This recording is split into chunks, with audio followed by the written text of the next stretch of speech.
Assalamualaikum warahmatullahi wabarakatuh. Perkenalkan, nama saya Mulia Walansari dengan NIM akhir 108 dari Program Studi Pendidikan Guru Madrasah Ibtidaiyah, Fakultas Ilmu Tarbiyah dan Keguruan, Universitas Islam Negeri Jakarta.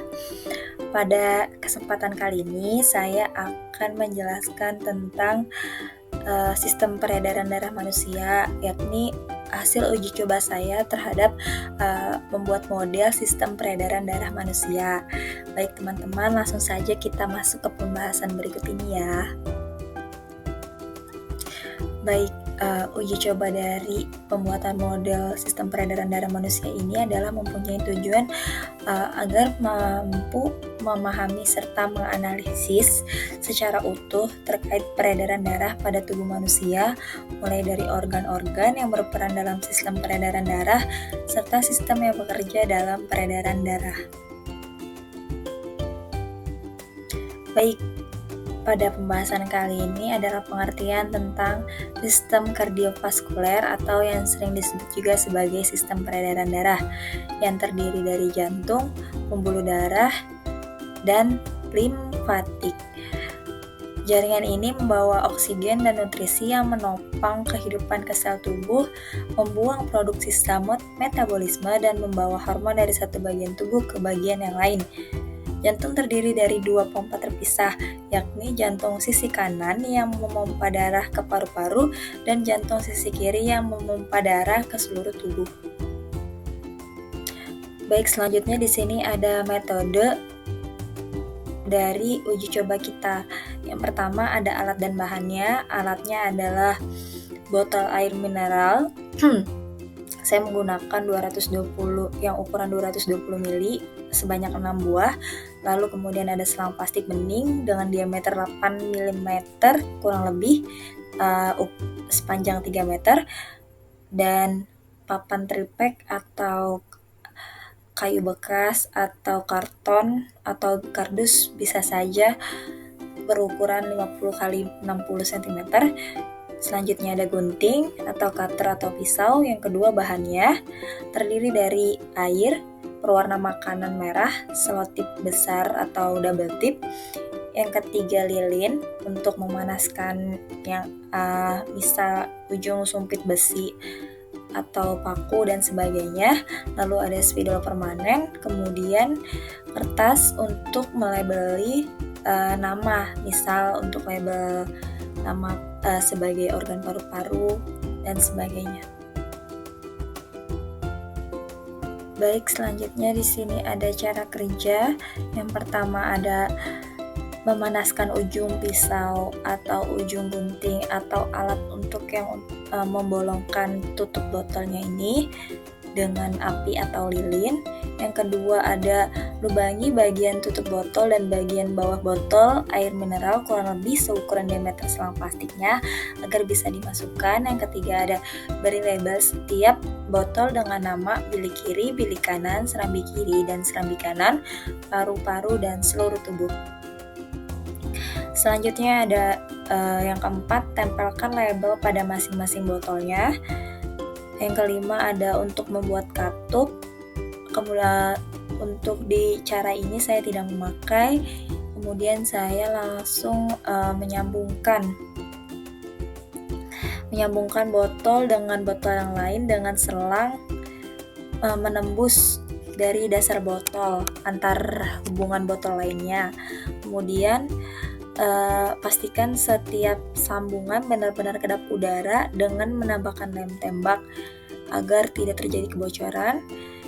Selanjutnya lagi ada merekatkan selang pembuluh darah pada permukaan triplek atau karton menggunakan selotip besar atau double tip. Yang ke-12 adalah menyampurkan air dengan pewarna merah, lalu masukkan air pewarna merah itu sebagai darah melalui bagian paru-paru atau tubuh.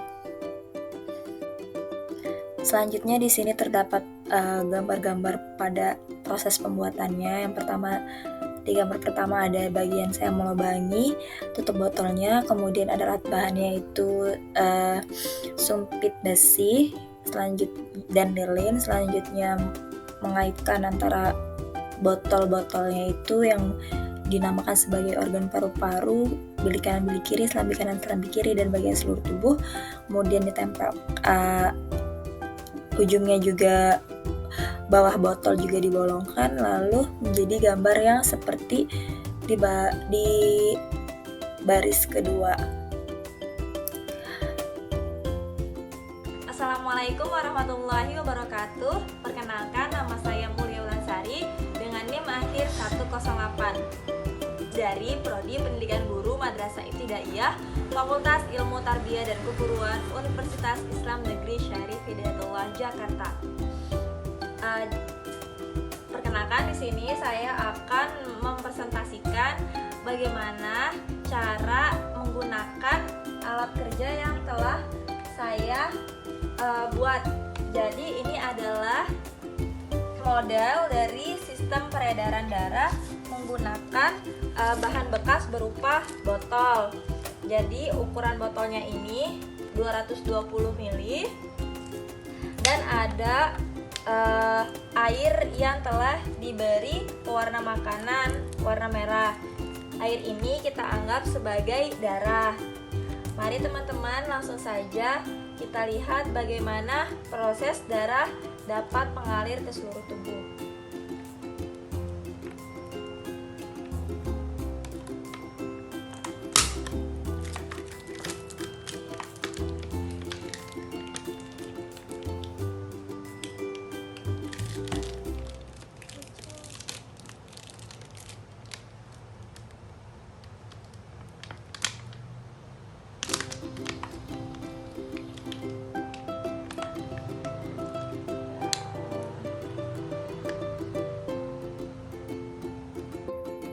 Baik, jadi hasil uji coba peredaran darah pada kali ini adalah pertama-tama darah mengalir dari serambi kiri, kemudian ke bilik kiri, lalu ke seluruh tubuh, kemudian ke bilik kanan, lalu ke serambi kanan, dan yang terakhir ke paru-paru. Lalu setelah dari paru-paru, kemudian darah yang akan oksigen akan kembali lagi ke serambi kiri. Baik, selanjutnya adalah pembahasan tentang uji coba yang telah kita lakukan adalah ketika bilik kiri jantung buatan ditekan, air akan mengalir dari bilik kiri menuju ke seluruh tubuh melalui pembuluh nadi, kemudian menuju ke serambi kanan melalui pembuluh balik. Air tidak bisa masuk ke serambi kiri karena katup jantung kiri menutup dan katup kanan akan terbuka ketika bilik kiri ditekan. Begitu juga ketika bilik kanan ditekan, air akan mengalir dari bilik kanan menuju ke paru-paru melalui pembuluh nadi paru-paru, kemudian menuju ke serambi kiri melalui pembuluh balik. Katup akan terbuka ketika bilik paru-paru. Air tidak masuk ke serambi kanan karena katup jantung akan menutup dan katup akan terbuka ketika bilik kanan ditekan. Begitu seterusnya cara kerja alatnya. Gambaran fungsi jantung terhadap sirkulasi darah transparan karena semua bahan dibuat dari yang transparan. Pembahasan selanjutnya adalah sistem rangka manusia, yakni uji coba membuat tangan robot.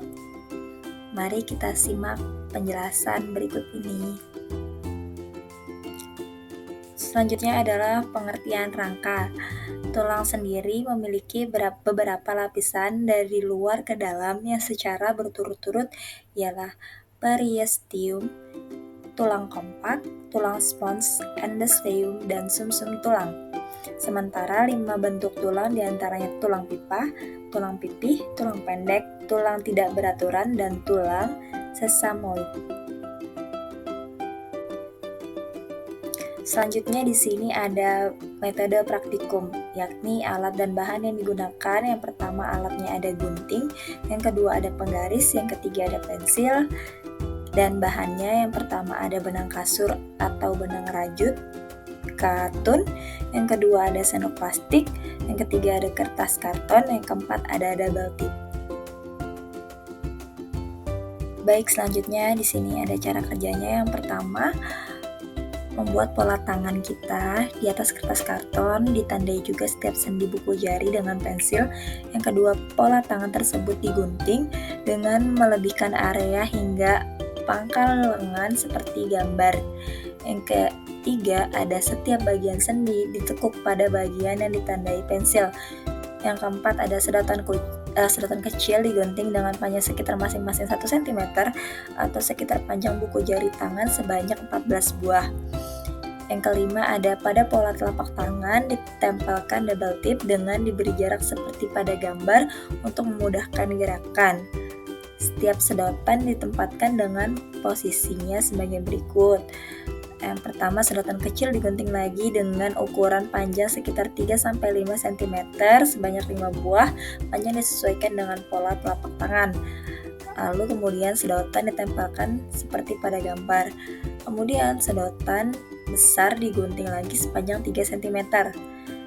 Selanjutnya ada benang kasur. Benang kasur ini digunting sekitar 25-30 cm sebanyak 5 buah.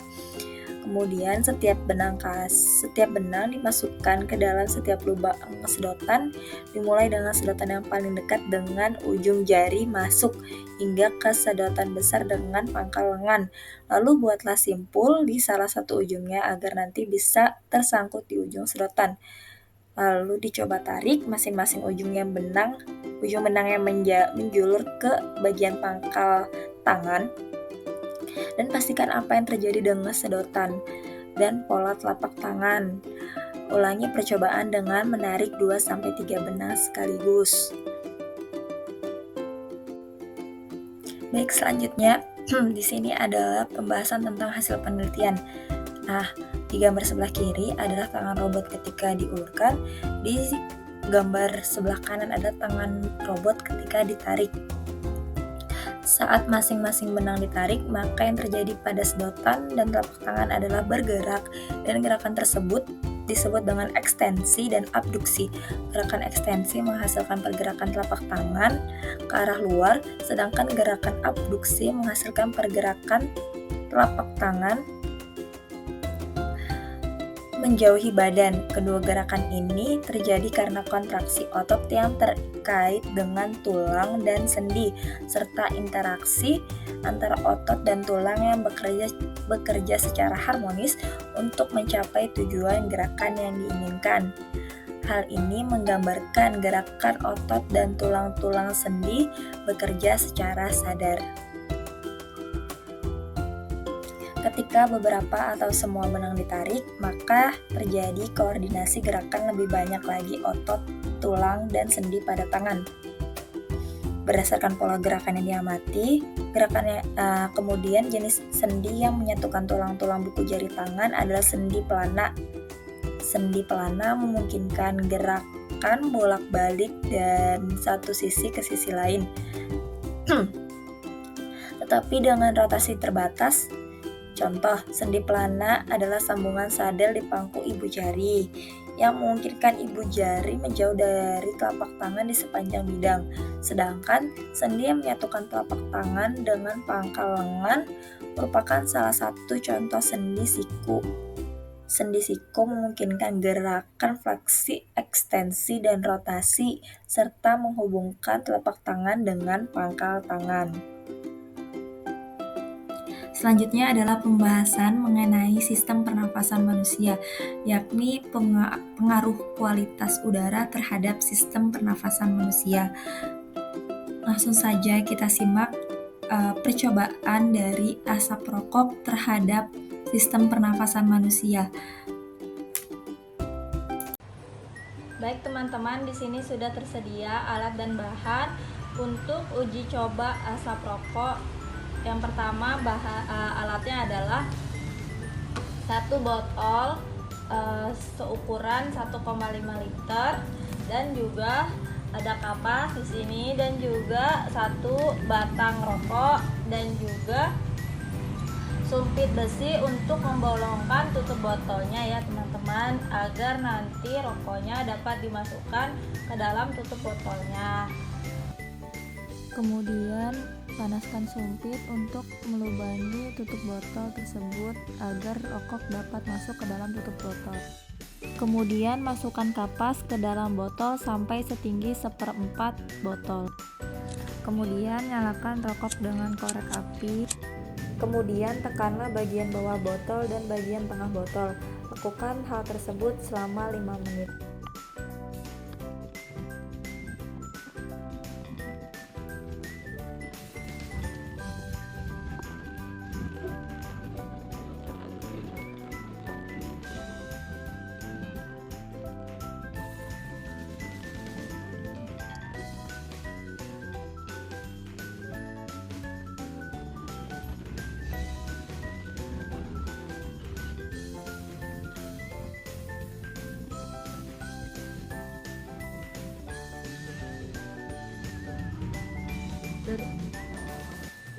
Jadi kesimpulan dari uji coba sederhana terhadap rokok yang menggunakan bahan-bahan tersebut seperti kapas dan juga botol menghasilkan bahwa uji coba tersebut berpengaruh pada sistem pernafasan manusia, membuktikan bahwa rokok adalah dapat merusak sistem pernafasan. Merokok menyebabkan berbagai penyakit pernafasan seperti bronkitis kronis, emfisema, dan kanker paru-paru. Bahan kimia yang beracun yang berada dalam merokok juga merusak jaringan paru-paru dan fungsi paru-paru dan mengakibatkan kesulitan bernafas pada manusia.